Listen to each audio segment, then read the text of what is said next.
Right, so in a scientific culture, there is also that very clear distinction between spirit and matter. And Milton and Donne, and maybe Shakespeare, but probably Shakespeare also, but more difficultly, they're like part of this progress from which we get from one idea of the relationship between spirit and matter, and an entirely different one, a scientific one. And I don't think it's inaccurate, or I think it's a nice narrative to really talk about the death of poetry and what is slowly going to eat away at the authority of poetry as a means of telling the truth about the world, are scientific language's claims about itself and also claims about poetry. We'll see that philosophical languages, scientific languages are going to be disparaging of poetry in certain kinds of ways. And that in a way is because of the metaphysics. That we'll see that there is a relationship between the way one imagines the physical world and its relationship to the spiritual and the kind of poetry that you can write. T.S. Eliot, many of you may have read the essay Tradition and the Individual Talent. So in that essay, actually I'm talking about a different essay, Metaphysical Poets. Do you read that essay? Yeah, so that's an interesting one also. Eliot's essays, I think, are most interesting for finding out about T.S. Eliot. And in Metaphysical Poets, he has this kind of historiography of poetry. I don't know if you know this term from reading the essay, or maybe you've heard it independently. Eliot says that sometimes in the 17th century, a dissociation of sensibility set in. And then people stopped writing good poetry. Then they wrote poetry that was either overly intellectual or it was overly emotional. And the two things had been separated. Separated? Emotion and feeling and thought. In that same essay, who is the model of the poet in which those things are brought together? John Donne. Donne, right. Dissociation of what? Dissociation of sensibility. Emotion of, you want to buy a vowel? It's a hard one, yeah. It's not dissociation of sensibility. I can't even spell it. You see that? With all the sibilants. One C, two S's, one C. Dissociation of sensibility. See it? Right? Oh, it was a term. Oh, wow. Right. So he makes it up. He makes this up, right? And then for 50 years, people are like, oh, that's wrong. Like, and of course, it's right and it's wrong. And it's not meant to be right or wrong. It's meant to be probably a form of literary criticism or autobiography. But does he attribute that to the Enlightenment, or does he? Yeah, whatever. Yeah. I mean, Eliot's, he's got a lot of enemies. He's got, he doesn't like the Victorians. He doesn't like Milton, which to me makes some sense in Eliot's own life. But I think Eliot had a lot of anxiety. He didn't want to be in the Puritan tradition of English poetry. So he had to kill Milton, right? Because he couldn't let Milton, because Eliot himself was a Puritan, not a Puritan, a Protestant, an American Protestant, who became an Anglican. Right, and I think he wanted to avoid that association with the more American strains of Protestantism, which Milton is responsible for, creates, because he's like got this Puritan sensibility or temperament. So there are all sorts. I see Nathaniel, you're making a face, but you can ask. We can talk about Eliot later. You're okay, but that Eliot makes all sorts of. It's all based upon the kind of dichotomy we're talking about now: spirit and matter. There are lots of stories of the death of poetry, and Eliot in some way is telling one of them. So I think in one way, we're telling a story of which Milton is a part, and one of the videos I made is really about what happens before Milton, Donne, and then what happens at the same time Milton, Hobbes, and then John Locke, and then Newton, and then Leibniz, and these other figures along the way, which in their changing of metaphysical assumptions, also comes usually the rejection of poetry. Meaning once you assume that there's a distinction between mind and body, and there is no thought of continuity between the two, mind will take priority, especially in a scientific universe, right? Mind is getting kind of It's getting a little bit more, it's getting an oomph now, right? Because the conception of the human is probably changing to be much more dualistic than it is in the Renaissance. I think experientially, a poet like Shakespeare, a poet like Donne, they're writing from the possibility of an experience where bodies and souls are related one to another, where we don't have a very strong, I mean, one way of putting this is, in Shakespeare's plays, you have the very high and the very low, and they coincide in the play, and they all work together in the play. You have the stuff that pleases the groundlings, and you have the stuff that pleases the aristocrats and the highest seats. And for Shakespeare, those two things are part of the same vision. They're part of the same thing. And what happens afterwards is they just get split off. I mean, really, I think Nathaniel just gave a kind of diagnosis of contemporary England, right? It's split between, and I mean, I'm being very schematic here, but vulgarity and an over-intellectuality don't go together. And there are very strong cultures of both. Those things don't come together so much. Anyway, so that's a story. The reason I'm spending so much time on it, and thank you for listening, is because I'm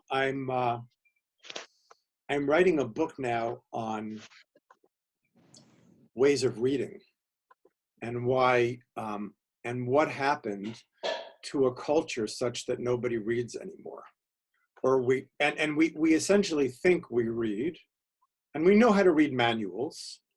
We know how to do that. We know how to read simple forms of instruction, but we don't know how to read poetry. And I think there is we're not part of the we. I'm excluding us, right? We don't know how to read poetry because and this is part of my book, is that we have assumptions, and there are many reasons, but one of them is, in a post-17th century world, you have this idea that the world is self-explaining. There's this belief in a world that's objective. That's why people think that we do is of so little value, because they guard the realms of objectivity. And for them, interpretation really has no place, because the objective world doesn't need to be interpreted. It's just there. And when people interpret from their point of view, they're by definition just over-interpreting. I mean, I see this firsthand in, I think I told you this before, in this appointments committee, which has all these different people from different faculties. And I see the way, not so much the social scientists, but scientists look with such disdain at what the humanities do. They just don't understand why interpretation is necessary. So when I say that we've forgotten how to read, it's because one of the reasons, I think, I mean, there are bad teachers in the humanities as well, and we can talk about that some other time. But one of them is, culturally, is that we are taught to think that the best is not to interpret. So even, meaning it's just obvious, right? I want to know what's the objective truth. I think I once penalized Nathaniel in our undergraduate class for using the word objective. Remember that? Yeah. I said if he could get through the whole term without using the term objective, I would buy him an ice cream, and he didn't. He wasn't able to do it. But you see why I'm so averse to this, because it misrepresents the way we know the world. I think I was just trying to make a claim that there was actual meaning to things. I know. You were using it as a metaphor. Yeah, I understand that. When people use the word objective, I need a trigger warning. That's all. But when you say overreading, like a hyper interpretation, do you mean that intra-humanities within? My reality only comes into the world through perception and interpretation. That's the only way it comes into the world. Even in the sciences. Yeah, you spoke about the potent receiver. Right. So the model for the sciences is the mirror. The mind is a mirror, right? What you see out there, that's what you need to know. And it's just already there. It's already, it doesn't need interpretation. But the 17th century perception is that you need to be receptive, but you also need a certain kind of active engagement. Your best friend, if you have one, has to be like this in relationship to you. Mhm. No? No? Mhm. To Agreed. me, this sounds Wait, like I just want to, I want to know if everybody went for my comment here about your best friend should certainly evidence this quality. You know what I'm getting at? C agreed with me right away. what What the does he mean, quality of Steve? thinking complexly. I know it. I know it because personally, that's why I So you need respect two. him. So you need two components. One is to be receptive, and one is to be active. What do we say? To be actively engaged? Hmm. Yeah. So why are those two things? Why would you need that in a friend? Why would you want that in a friend? How else would we have Someone interesting to listen. conversations? Well, so I'll be your best friend, Tom, just for today. So I'll be your best friend, Tom. So I'm just going to listen. Is that, I mean, that is in itself, to get somebody to sit still in front of you looking like they're listening, that's a big thing. But would there be something better than me just sitting back and listening? Responding? I'd appreciate your input. Right. So You need a feedback. there's a certain form of attention, and you see it on people's faces. I think you can see it in athletes, great athletes. You can see it in them. You can see them in great musicians. You can see that they're simultaneously receiving but extremely focused. I'm telling you, if you get to that level of, if you can balance your brain, or not your brain, your psyche, to be in the world in that way, you will be an extremely successful person. Well, Because if you only have one, you're not, if you only have the passive part, well, it's great, but you're not going to really have very much to say on your own. If you only have the engaged part without the passive part, you're just going to be talking a lot about yourself, right? And not anybody else. So to be, it's really just combining a certain kind of psychic activity with psychic receptiveness. Well, and I get what you were saying between the disciplines, like science, humanities, or Yeah. even social sciences, some kind of hybrid pseudo. But then, do you think all these postmodern developments within the humanities, is this largely healthy, or do you think it's fragmenting? It's very, very, very sick. It's very, very sick. So it's weird, is because what I'm saying now, and Tom is kind of making the natural point, what I'm saying now sounds a lot like crazy people in the humanities. It sounds a lot like them. When I was in graduate school in the 80s, somebody, I think I told you about this, they submitted an article to this very trendy journal called Social Text. And in it, they talked about the patriarchal nature of science. And all the code words flying around here and there. It was accepted for publication. And then a physicist at NYU writes an article in the New York Times and says, haha, I wrote that. It's complete and utter trash. You people in the humanities are complete idiots, right?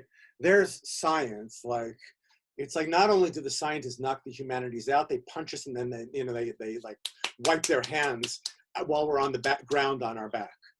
But a lot of the wounds of the humanities are self-inflicted.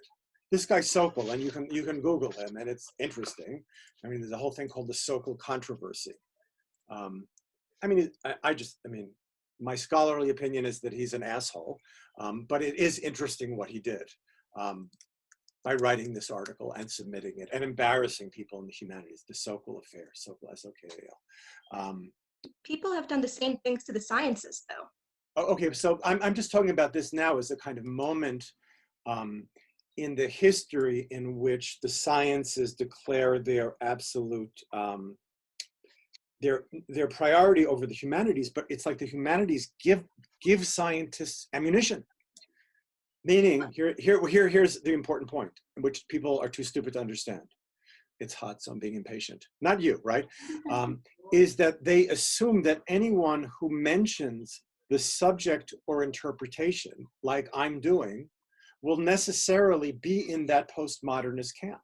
But I'm not in that postmodernist camp. Meaning, you can believe in interpretation without being a postmodernist idiot. Meaning, whatever. Postmodernists want to have turned they've really kind of turned a certain version of relativism into an idol. And it's a form of idolatry, really, that there's a certain view of the world that nobody can rebel against. And scientists look at them and say, you guys are morons. I mean, because there will be many people who will say there's no objective truth. I didn't say that. I didn't say there's no objective truth. I don't like the term, because the objective always includes the subjective. Aristotle knew this. Aristotle talked about the relationship between form and matter. He says, actually, that there is no such thing as pure form or pure matter. They're just on a continuum, meaning they're just kind of lies that you say in order that people can understand the world. So when you say, though, Yeah. Professor Kohlbrenner, that, Yeah. that there is nothing but interpretation, or Yeah. you didn't say that, but when you say that there is no reality other than interpretation. I didn't say that. I didn't say that. I said I'm being careful. I'm saying reality is, you can, I mean, I interrupted you, but you can go on after I rephrase. Reality is only accessible through interpretation. That's different. Okay. So how does that not make you, and I'm not saying it does, but how does it not automatically make you a Foucauldian post-structuralist?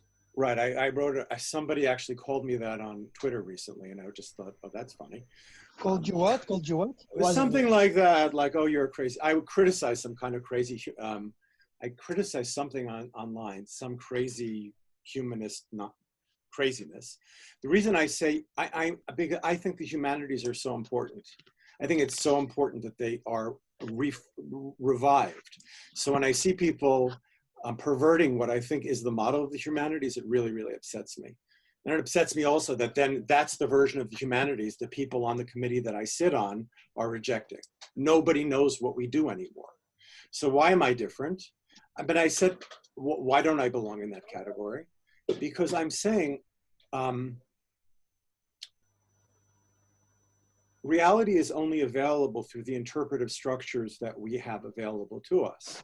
I will grant you that the ones that scientists have are more accurate and more precise.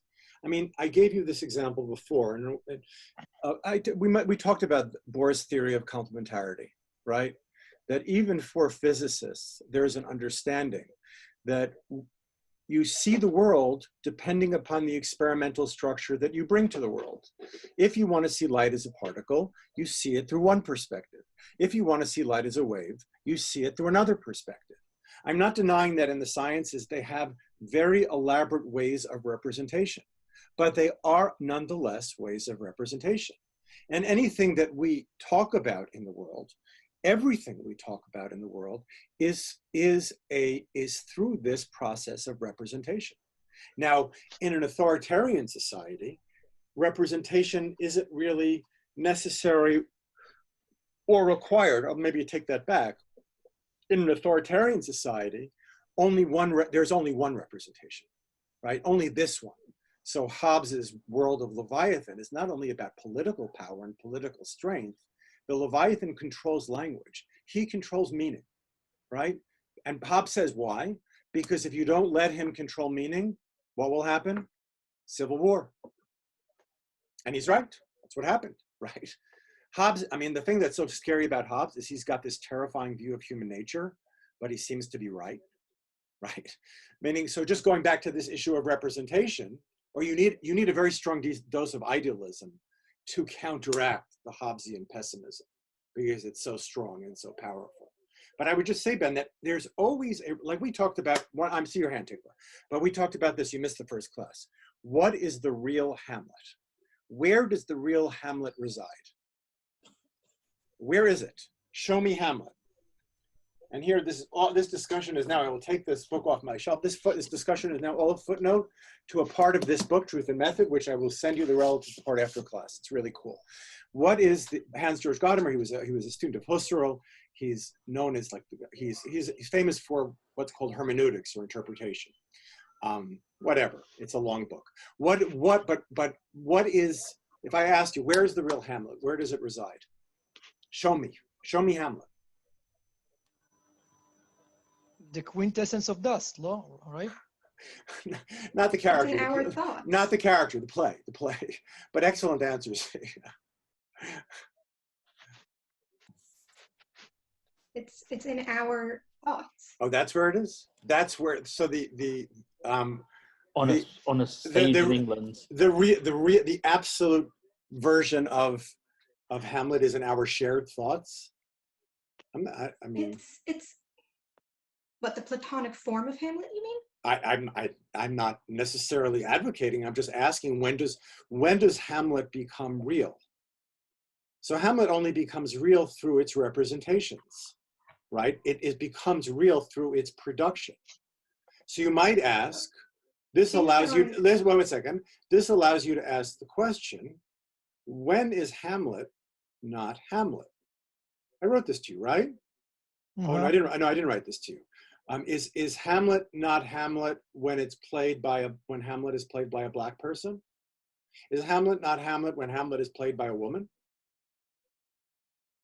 So the answers to those questions are obviously no. Of course it's Hamlet. So when is Hamlet not Hamlet? Oh, I did bring this up, didn't I? Is the Klingon Hamlet still Hamlet?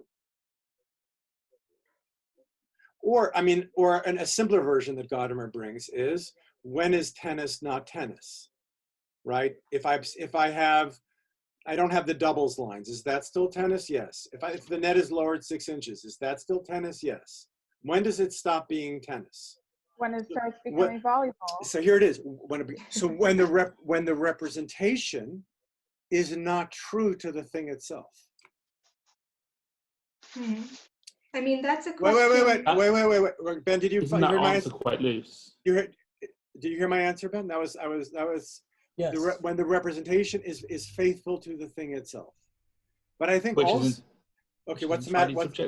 It's isn't that an entirely subjective. It's entirely subjective, and it's going to differ between people, and it's kind of what meaning does that phrase have? As long as it's true to the thing itself, as long as I think it's true to the thing itself. So you tell me. So what are we doing then, Antonell? So this is like the biggest friars now are the Ministry of Education, who pay me every month. I mean, seriously. No, because Antonell is basically saying, I mean, if in fact what I'm saying, the text poses no limitations, really, and it's really a question of competing subjective interpretations, then why do you need expertise? That's what Donald Trump wakes up saying every morning. How am I different than anybody else? I'm an expert, right? Speaking abstractly, isn't it when the image is faithful to the idea, when they correlate? Well, I would prefer text, but we have to use idea just to accommodate Tikva, saying the real Hamlet is in my head. I mean, so the real Hamlet is a representation, my representation of the play in my head, right? But I mean, we deal in texts. We read signs. We read signs, right? So but you can read a text and read what you want to see instead of what's there. Pardon? I see this a lot with, you can read a text and see what you want to be there instead of what's there. You know what I say to those people? You don't know how to read. Yeah, no one knows how to read the Mishnah Berurah. Wait a second, so let's pause here. Am I allowed to say that? Yeah. Am I a very bad person for saying that? You're very honest. I feel like a bad person. If I were in America, people would say I'm a very bad person. Who cares what the people in America think? Well, I do. I mean, I'm American, but most of the world cares. What's no? Why do I? The world's biggest educational institutions are there. Well. Right. That is true. Right. Right, and we are all, I think, Americans in one way or another. Yeah, well, when the text is pedagogical, when it's didactic, then you have to understand, say that it depends on the nature of the text. No, but when you mention this issue, it makes me go back to the Greeks and Plato, like the discontentment or with mimesis. And I never quite fathomed what that, I mean, okay, there's some issue of true being at hand, like an ontological problem, but it operated or it functioned so centrally, and there's some mysterious. So that's so interesting, because a lot of us have been talking about that for like years now in our undergraduate class, the way in which for Plato you know, representation is inferior. I mean, that's a hard argument to make throughout Plato, since he's a so much more poetic writer than somebody like Aristotle. Meaning you have to read Plato again to figure out what's going on there, because it's complicated. But he certainly does create a Western tradition which has a kind of antipathy to images, to representation, I mean, which is what we've been spending the entire course talking about, by the way, right? Is dealing with that question of, well, is there a relationship between an image and truth? Can the image function in any way to get me to that? And, you know, there are certainly traditions that say no. Science, and the sciences are among them, that's for sure. Right. But isn't that, I mean, Plato seems to be preempting this shift that happened in the industrial age, and I'm a terrible person who doesn't know when that was. Of this shift between the agricultural cycle where there's a lot of waiting and a lot of time, right, to an industrial age when the focus shifts to productivity, to immediacy. So you don't, so that you don't have time to think and to. You know, I don't know. Okay, good. You know, I'm sure what you're saying, Tikva. There is always a relationship between social context and also philosophy. But I mean, Aristotle, for example, says the only people who can do philosophy are leisure class, like us, right? So, I mean, those things are always in play. What did Plato say? There's just noise in my background. Aristotle said that in order to have philosophers, you need there has to be a leisure class. You got to have time. You have to have money. You have to have time, right? There's always that variable. But going back to Ben's question, so I would just emphasize that it's always through representation that we see the world. Oh, so what about anything goes? So I mean, I hate to do this to you guys because it's so obvious, but you know, what is this? You know, Professor, you said something about that. What's that? Very clever picture. Yeah, thank you, Natanel. So you're the very posh English person who's sitting in the place where you get the nosebleeds in the Globe Theater. Yeah, and is hurt by being called an American. And it's hurt by. Sorry, that's unavoidable. Yeah, sorry. Somebody was about to say something. It's a rabbit duck. Oh, come on, you're spoiling it. Well, right. Clearly a hare. It's clearly a hare. So right. I mean, so. You know, Wittgenstein puts this in his book, I forget which one it's in, and he doesn't do it because he wants to entertain people in future fast food restaurants, right? Oh, I'll put something in my book that is going to be on a napkin one day, right? For kids to entertain themselves while they're waiting for French fries. See, that's an American joke that maybe Natanel doesn't get. Anyway, so Wittgenstein puts it in the book because it enacts. I don't want to say it enacts a philosophical point, but because it's exactly what it's not doing. But through this, Wittgenstein is showing something about representation, and I think truth. Because when I ask the question, well, what is this thing? So what do you say it is? So Renat says it's a rabbit duck. Is that what it is? It's a duck, rabbit, rabbit, duck? Well, it's both at the same time. It's like, what is it, like a Schrodinger's rabbit? Like it's both of them at the same time, but it's also neither of them? I love that. Let's come back in a second. So Wittgenstein says, I love this. This is my favorite part of the book. He says, now I see it as a duck. Now I see it as a rabbit, right? It's like, in a way, we'll come back to Renat in just one second, but I think cognitive psychologists say, or used to say, that you can only see either rabbit or duck. You cannot see rabbit duck. What do you mean by Schrodinger's rabbit? Does Schrodinger have a rabbit? Well, no, it's just they have with the cat that's both he alive doesn't and dead at the same time. Schrodinger doesn't have a rabbit. He has a cat. What kind of cat? What kind of cat does he have? If I'm not mistaken, they take the cat, they put it in a box. It's probably dead, but they can't see inside the box. Therefore, it's both dead and alive at the same time. Right. I think there's a little vial which either does or does not crack, full of poison. Right. And that happens, and at that moment, says Schrodinger, the Nobel Prize physicist, right? Just to emphasize, this is not some kind of postmodern kook, right?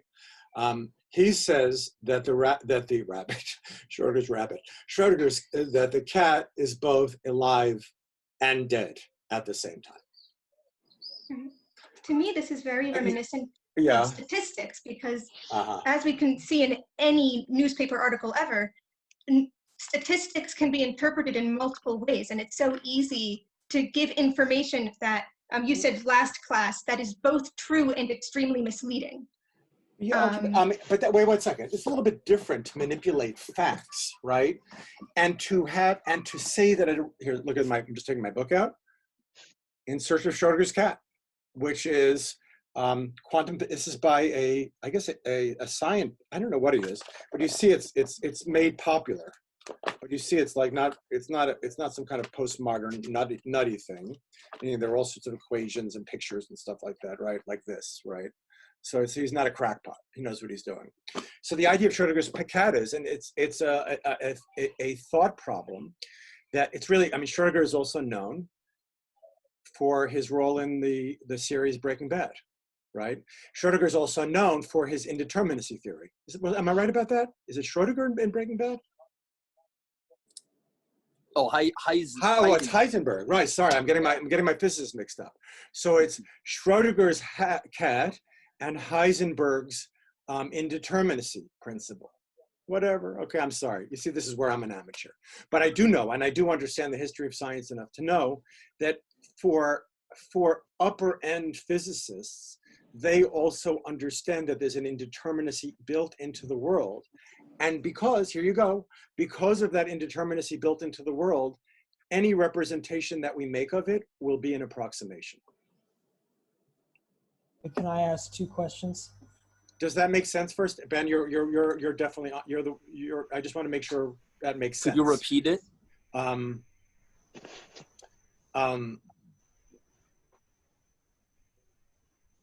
I repeat it, Ben? What was the part of? So Ben, why don't you help me out here and you tell me what exactly is that you're asking me, and through that I'll repeat the question. Well, what I was going to ask is to return to an earlier segment of the discussion. So if you want me to wait for a minute, that's fine. Okay. That's my question. What's the Heisenberg? Can you repeat the Heisenberg stuff? So the Heisenberg's, all right, so I'm back now. So Heisenberg's has a theory of indeterminacy. Look it up on Wikipedia. And since, this is my shot now, and since the world is by its nature indeterminate, and because representations only give you a picture of that reality, any representation, even a scientific one. Not that it's wrong necessarily, because it's not wrong to say that a particle is both light and a wave. But reality it allows certain interpretations and doesn't allow others.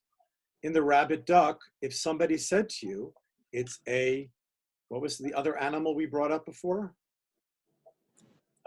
Cat. Duck and a rabbit. A cat, right? Let's say, you say, all right, take that.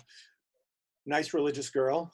I'm going to test your good manners. That's a cat. What do you say to me? Depends. Is Professor Kohlbrenner a random person? Because I would respond differently to different people. It's a role play. I'm a random person. A random person. What makes you think that? Oh, that's an interesting. What's behind that question, Tikva? Well, to me, this clearly doesn't look like a cat. So is it that I am wrong, or is it that you are wrong? By understanding their thought process, I can verify whether it is that I am wrong or they are wrong. But 1 second, I thought we were talking about a realm of interpretation which doesn't have anything to do with the text itself, meaning it's just whoever says whatever they want. Now all of a sudden, Tikva is bringing in this criteria of evidence. Oh, is evidence also? What's the evidence here?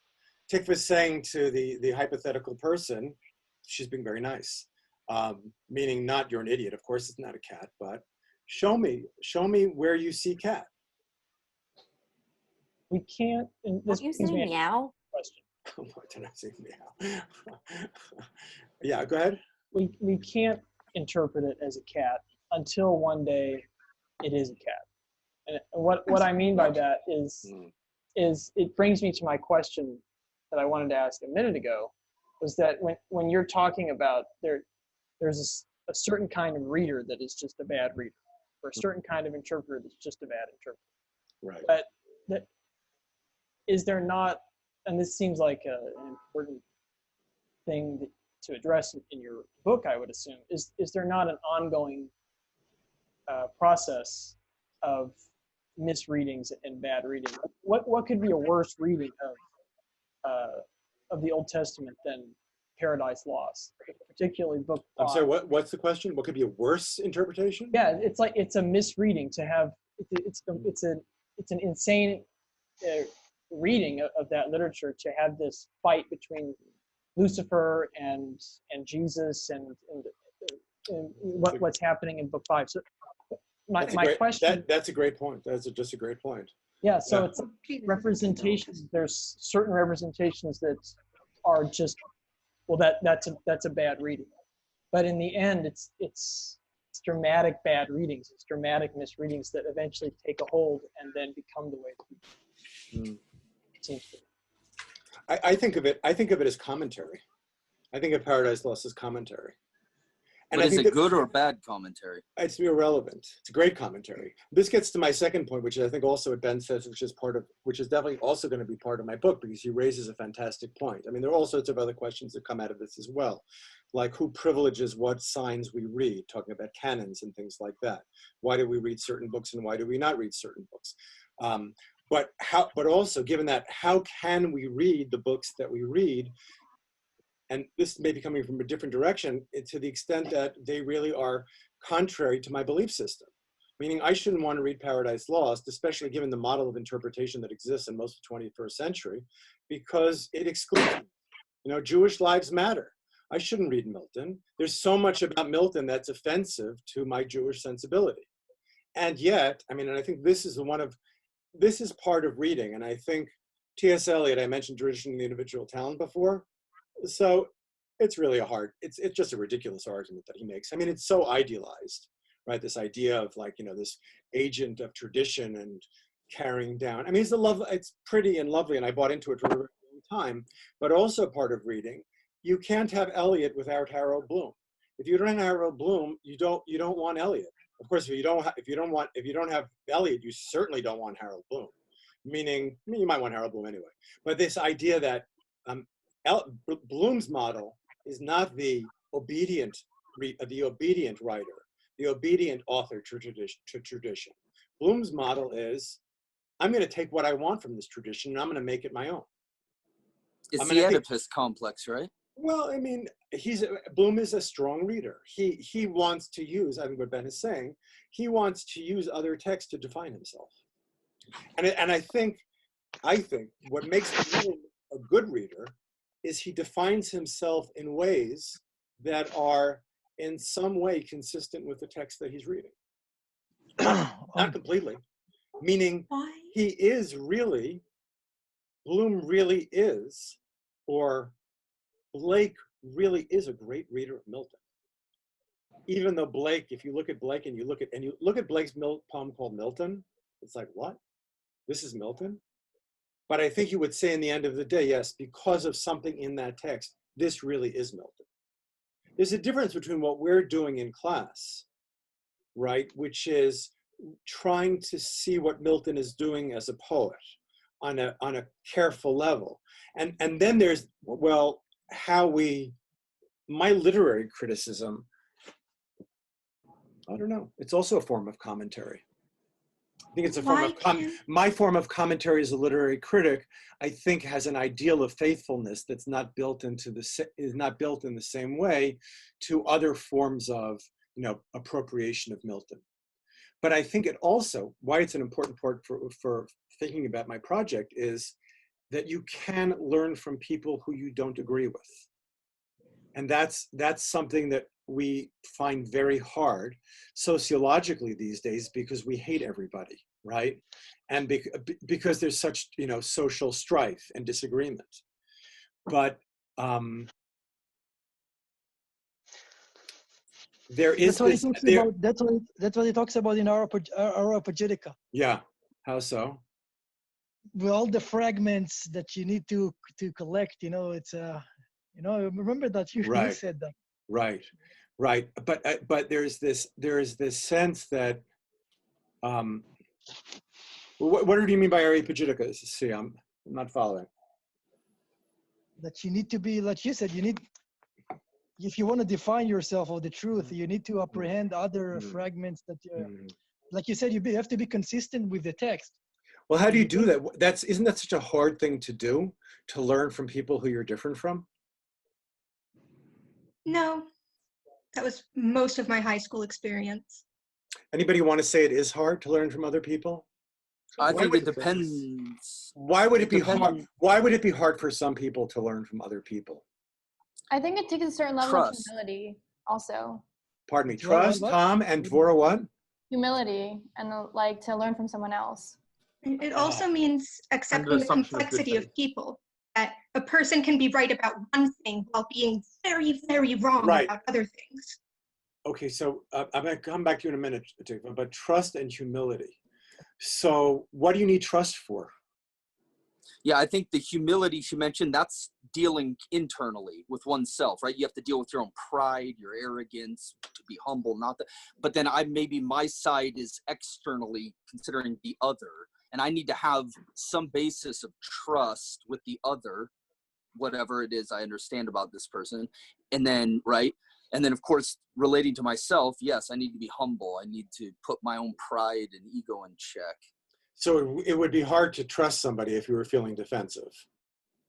Yeah, maybe that one comes first. Meaning if you're feeling defensive, you can't really trust somebody. So if you can't really tell your story to somebody who you don't trust. Yeah, if I'm afraid, like fear is the big enemy, I think, when relating to others. You know, so in order to communicate, you need somebody who you trust will be receptive to you. Yeah. Easier to be with people who are part of your identity group, whichever one. You know. Yeah, there's assumed trust, I think. Yeah, because they're the people who will accept your own bad readings the most readily.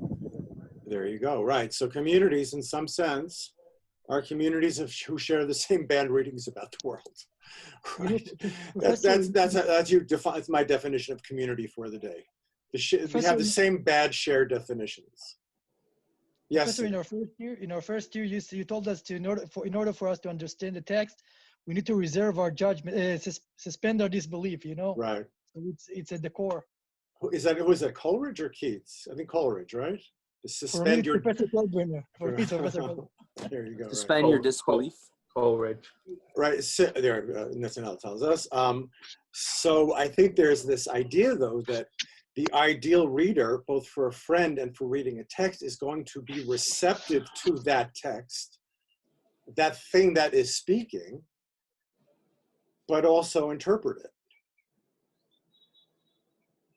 And even in the strongest appropriations, like Ben is talking about, let's say Paul's appropriation of the Old Testament, well, it's still the Old Testament.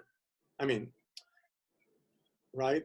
I mean, it still is I'll even go further. There's a rabbinic representation in the Old Testament, and there's a Pauline representation of the Old Testament. Right? What representation? Pauline. The second one? Paul's. The Apostle Paul. Right? So we just have, but they're both representations. They're both good enough representations. So meaning that I can still, that this traditional activity does not have to say, oh, and this is another important point. The traditional activity does not mean going back to the past only. It means going back to the past and going forward into the future. Every interpretation is that. Forget the scientists now. That's why they don't understand what the humanities are. Is interpretations really in some ways, when you become an individuated person, they're not bad readings. They become your readings. They are you. They're the person. They are the means through which you are dealing with. You're interpreting the world that you are part of. And there's always an appropriation in that. I mean, there are more. At some point, you might say, well, I don't know. I don't know. What would it be to see somebody overreading themselves or reading themselves in such a way where it doesn't seem faithful to themselves or something? I don't even know if that makes sense. Who's the enemy in your book? Who's the enemy? Yeah, in your God. book on the death of reading. You know what, they're like in the Jewish world, in the American Jewish Orthodox world, there are some people who say there's the secular camp and there's the Torah camp, right? It's like, let's go to war, right? It's just pathetic. Warring angels, the warring angels. It's pathetic. Yeah, warring angels. Same thing with my Muslim book, right? Nicely done. Ben, do you really need an enemy? I think I have many enemies in my book, actually. That's the beauty of it. Right? Who are the enemies? So there are several. Us? You know, it's like Mick Jagger asked at Altamont, why can't we just all get along? You know, do you know that concert? That's kind of that's like the counter Woodstock, when everything went wrong. Oh, with the Hells Angels? Yeah. So it's the failure to understand the humanities properly that has turned there's unfortunately, the humanities are misrepresented both by the greatest advocates of the humanities, the spokespeople for the humanities in America, who I do not think are the majority of professors, but the tenured people who became tenured in the 70s and 80s and 90s, and now speak for the academy, a certain version of the academy. So they misrepresent the humanities in such a way. And I think this is really significant, actually, because I think this anti-humanism, which is explicit, is counter to the process of reading. Meaning the assumption is, don't you dare talk to me. Don't you dare give me your reading, because your reading is going to impose upon my reading. Because understanding is always appropriation. That's all it ever is. So they're, I mean, I don't like the enemy, but they're one side of a misunderstanding of the humanities. And there's another two. Then there's the scientists who just feed into this extremist version of what the humanities is.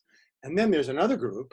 They're I don't know if you know this group, they're the kind of American Liberty University, Ben Prager, Ben Shapiro, these kind of neoconservative right-wing people who look at the Western canon as the salvation for humanity, right? So they're also the enemy, and they're also opposites to the crazy humanists, meaning we're the real humanists, and we understand the real value of the Western tradition, and they turn the Western tradition into this thing with a very particular theological, political message, right? And the great works of the Western tradition don't give you messages, they teach you how to read. That's what they do. And that goes back to what I said, that's what my book was about. Scientists don't think you have to read. A certain version of humanists think really reading is in some ways impossible. And then there are the pseudo-humanists who turn literature into an excuse for their neocon agenda. And nobody's reading, no one. Because reading is precisely that faithfulness to the past and to the present at the same time. Faithfulness to the past is, I'm going to read Milton. And faithful to the present is, I am going to read Milton, right?